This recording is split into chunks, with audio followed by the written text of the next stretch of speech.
All right, so we're diving into something you might not think is all that exciting, resignation letters. But trust me, this deep dive is all about uncovering the hidden power of these seemingly simple documents. We're using insights from Rezoom.io, and whether you're job hopping next week or years down the line, mastering this is a career superpower. You'd be surprised how many people just dash off a CIA email and call it a day. But a well-crafted resignation letter can do so much more than just announce you're leaving. Okay, so what's the secret sauce? Why should we put real thought into this? It's all about strategy and psychology. Think of your resignation letter as a final handshake, not a slam door. It's about officially documenting your departure, yes, but also reinforcing your professional image. I can see how that's important for future references or networking. But is there really a psychological aspect to this? Absolutely. There's a concept called the pecan rule. It means people tend to remember experiences based on the most intense point and the very end. Your resignation letter is that end point in your time at a company. So even if things were a bit rocky, a positive final impression can reshape their overall memory. That's fascinating. I guess it's like ending a movie on a high note, even if the middle had some drama. Exactly. Now, Rezoom.io has this checklist of essential elements for a great resignation letter. But they don't just tell you what to include. They explain why each part matters. Let's get into it. I'm always up for a good checklist, especially when there's some psychology woven in. Where do we start? They break it down into a really logical flow, starting with the header. Seems obvious, but you want all your contact info up top, the date and the employer's details, all crystal clear. No room for confusion, right? What about the salutation? Can we get creative there? Stick with dear manager's name for formality. Think of it like a business transaction. We want that respectful tone from the get-go. So no. Hey, boss's nickname. Peace out. Got it. What comes next? Now we get to the heart of it. The statement of resignation. Be direct and clear. You're resigning from your position at company name. No need to sugarcoat it. Just rip the Band-Aid off. Right. Then comes the notice period. You state your last working day sticking to whatever your contract or company policy requires. This shows you're being professional and respectful of their time. Makes sense. But I'm guessing there's more to a strong resignation letter than just these logistical details. You bet. This is where things get really interesting. We move into optional but strategically powerful territory. The reason for leaving. Ah, the juicy part. But is it always wise to give a reason? What if it's not the most positive one? That's where wording gets crucial. Keep it brief, positive, and focused on your goals. Leaving for another opportunity. Excited to pursue a path that aligns better with my long-term ambitions. What about trickier situations, like leaving due to, say, a really difficult boss? You can't exactly put that in a resignation letter, right? You wouldn't name names or get negative. Instead, frame it in terms of what you're seeking. Looking for a role where I can utilize my skills in a more collaborative, fast-paced, etc. environment. It's turning a negative into a positive spin on your own needs. Smart. Exactly. And if it's for personal reasons, keep it simple. Due to personal circumstances, no need to overshare. Okay, that makes sense. So far, this is already way more insightful than just a basic template. What's next on Rezoom's list? Now comes a part that I find particularly important, especially in fields where relationships are key. Gratitude. Interesting. Tell me more about why this is so crucial. I mean, I get saying thank you, but how does that tie into the psychology you mentioned earlier? Think about it. You've spent however long at this company. Even if you're leaving for very valid reasons, there are always things to be grateful for. Skills gained people, maybe even a specific project that helped you grow. So it's less about sucking up and more about acknowledging the positive. Exactly. And this taps into the reciprocity principle. When you show appreciation, people naturally want to reciprocate. It leaves them with a warmer feeling towards you, even if they're sad to see you go. Okay, now that's the kind of insight I was hoping for. It's not just about being polite, it's strategic. I'm starting to see how a well-crafted resignation letter can be a real asset, not just a formality. What else is on this checklist? Next up is another optional element, but it can make your departures so much smoother. Transition assistance. So this is about offering to help train your replacement or document your work processes. Yeah. I can see how that would be appreciated, but is it always expected? It depends on the situation and in your role, of course. But offering to help even in a small way shows you're committed to leaving things in good shape. It reinforces that professional image we were talking about earlier. It's like saying, hey, I'm moving on, but I still care about this company's success. Precisely. And think about it from the employer's perspective. It's much easier to let go of someone who's being proactive and helpful during the transition. Okay, that makes a lot of sense. What's the final element on Rezoom's checklist? The closing. No big surprises here, but it's worth emphasizing the importance of formality. Stick with a classic "sincerely," followed by your signature and printed name.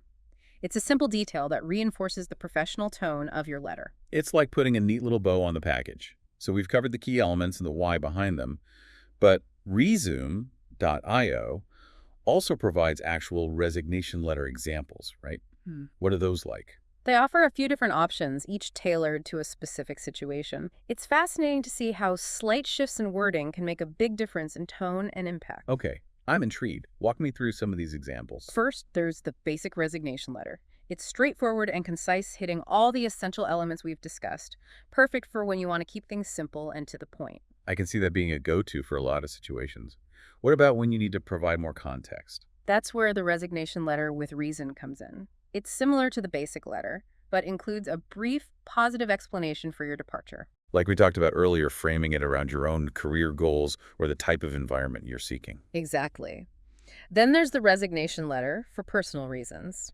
This one is specifically for those times when you need to resign due to circumstances outside of work. It's very respectful and discreet, simply stating that you're stepping down for personal reasons. No need to air your personal laundry in a professional document. I appreciate that they included that option. So these examples provide a good starting point, but I imagine you wouldn't just copy and paste, right? Of course not. They're meant to be a framework, not a fill-in-the-blank solution. That's where those extra tips Rezoom.io provides come in handy. Oh, right. Those tips seem really valuable. What were some of the key takeaways that stood out to you? Well, first and foremost, professionalism is paramount. Your language should be clear, concise, and respectful, even if you're leaving because you absolutely can't stand your boss. You resist the urge to write a tell-all novel in your resignation letter. Exactly. No matter the circumstances, keep it professional. Remember, this letter becomes part of your permanent employee file. It's a reflection of your professional brand, not a chance to vent. Right. And speaking of professionalism, never underestimate the power of proofreading. A typo or grammatical error can undermine even the most well-intentioned letter. I always have a trusted friend or mentor read through anything important before I send it. A fresh pair of eyes can catch those sneaky mistakes. That's excellent advice. And one final tip that Rezoom.io highlights is the importance of following company protocol. So checking if there are any specific procedures or guidelines for submitting your resignation. Precisely. Every company is different, so it's always best to err on the side of caution.